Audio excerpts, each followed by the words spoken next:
পলাতক শেখ হাসিনাকে ফেরাতে আন্তর্জাতিক অপরাধ ট্রাইব্যুনালের তোড়জোড়, ইন্টারপোলের রেড নোটিশ জারির পদক্ষেপ নিতে আইজিপিকে চিঠি।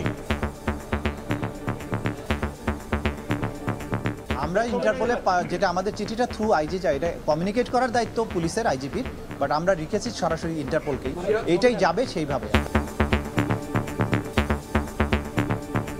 বরখাস্তকৃত মেজর জেনারেল জিয়াউল হাসান অসংখ্য হত্যাকাণ্ডের সাথে তার সম্পৃক্ততা, গুমের সাথে তার সম্পৃক্ততা, এগুলো আমাদের তদন্ত সংস্থা ইতিমধ্যেই প্রমাণ পেয়েছে।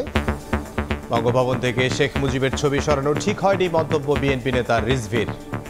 খন্দকার মোশতাক বঙ্গভবন থেকে শেখ মুজিবের ছবি নামিয়ে দিয়েছে। শহীদ রাষ্ট্রপতি জিয়াউর রহমান কিন্তু শেখ মুজিবের ছবি বঙ্গভবনে তিনি আবার সেখানে পুনঃস্থাপন করলেন। আমি মনে করি তার ছবিটা নামিয়ে ফেলাটা উচিত হয়নি। দেখছিলেন প্রধান শিরোনাম, দুপুরের সময় সঙ্গে আছে আমি ইমদাদুল হক। এবার অন্যান্য শীর্ষ সংবাদ। ঢাকাতে পাবলিকের সুবিধা হচ্ছিল, কিন্তু বাদ দেওয়াতে আসলে পাবলিক খুব কষ্টের মধ্যেই আছে। স্যালারি সিস্টেম করলে এই পারাপারিটা কমে যেত। বাসের অসুস্থ প্রতিযোগিতায় সড়কে বিশৃঙ্খলা, নগর পরিবহন সেবায় হোঁচট, রুট পুনর্বিন্যাসে আটকে আছে কর্তৃপক্ষ, নতুন পরিকল্পনার তাগিদ। উন্নয়ন প্রকল্প রাজনীতি ও সিন্ডিকেট মুক্ত করার সিদ্ধান্ত অন্তর্বর্তী সরকারের, অনিয়ম বন্ধে পরিবর্তন হচ্ছে বিধিমালা, কাজ পাবেন না দুর্নীতিবাজ ঠিকাদাররা।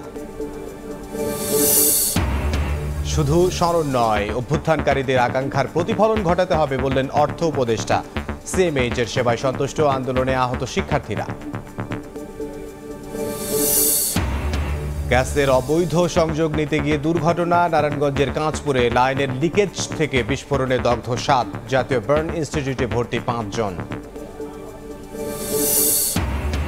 এবং আজারবাইজানে জলবায়ু বিষয়ক COP29 সম্মেলনে ডক্টর মোহাম্মদ ইউনূস কিছুক্ষণ পর ভাষণ দেবেন, তুলে ধরবেন দেশের ক্ষয়ক্ষতি।